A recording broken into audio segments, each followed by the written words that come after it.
పని చెప్పితే వంకలు చెప్పి తప్పించుకొని తిరిగే మా రవలి ఇవాళ ఏం వార్త కాడికి పోయిందో ఏం కవర్ చేస్తున్నదో. రవలి, ఓ రవలి,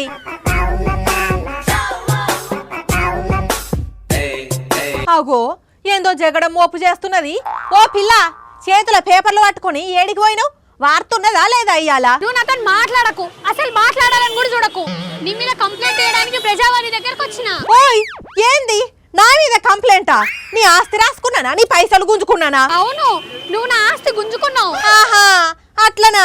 సూర్యాపేటలో డబల్ రూమా, పట్నంలో డబల్ రూమా? ఇంకా నయం కుర్చీ గుంజుకున్నా అనలే. ఎస్, గుంజుకున్నావు. కుట్ర చేసి మరి నా దగ్గర నుంచి నా కుర్చీ గుంజుకున్నావు. ఏంది?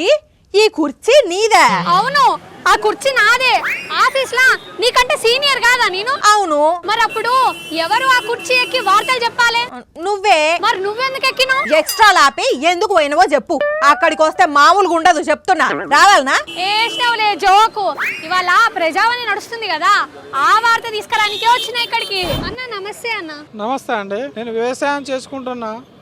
కొన్ని కారణాల వ్యవసాయం పనుల వల్ల నా కాళ్ళు తీసేయడం జరిగింది. ఉన్న భూమి అమ్మేసి హాస్పిటల్కు పెట్టేసినాం. నాకు 2 పిల్లలు, ముసలోళ్ళు, తల్లిదండ్రులు. ఇది మా భార్య ఒకదాని కూలి చేస్తే కానీ మా గడవట్లేదు. మా భార్య కొంతవరకు చదువుకుంది, టీటీసీ చేసింది. ఏమైనా కాంట్రాక్టు పరంగా ఏమైనా ఉద్యోగం కల్పిస్తారని ఈడు వరకు వచ్చినాం. ఎక్కడికి వచ్చినారు మీరు? మేము తాండూరు మండలం నుంచి వచ్చినాం. ఇప్పుడు ఏమన్నా జాబ్ గురించి పెట్టడానికి వచ్చినాం. తాండూరు మండలంలో ఎక్కడన్నా జాబ్, అంగన్వాడీ జాబ్ అన్నా ఏదన్నా ఇస్తారేమో అని రేవంత్ రెడ్డి సార్ గారు మాకు ఏమన్నా కలిగిస్తారని మాకు ఒక ఆశతో వచ్చినాము. ఏందక్క మీ ప్రాబ్లం అసలు? నాకు భర్త చనిపోయిన 2 కిడ్నీలు ఫెయిల్ అయ్యి మా భర్త చనిపోయి 8 years అవుతుంది. నాకు ఇల్లు కానీ పొలం కానీ ఎలాంటి ఆస్తిపాస్తులు లేవు. 10th వరకు చదువుకున్నాను. నా చదువుకు తగ్గట్టు జస్ట్ అటెండర్ పోస్ట్ అన్న ఇవ్వగలరని నమ్మకంతో ఇక్కడ దాకా వచ్చినాము. ఇప్పుడు రేవంత్ రెడ్డి చేశాడు కదా, ఎంత పేరు నిలబెట్టుకుంటాడో చూస్తాం. ఇగో పబ్లిక్ జరాగుల్లి. ప్రభుత్వం ఏర్పడి కొన్ని రోజులే కదా అయింది. నిమ్మలంగా అన్ని సెట్ అయితే తీల్లి.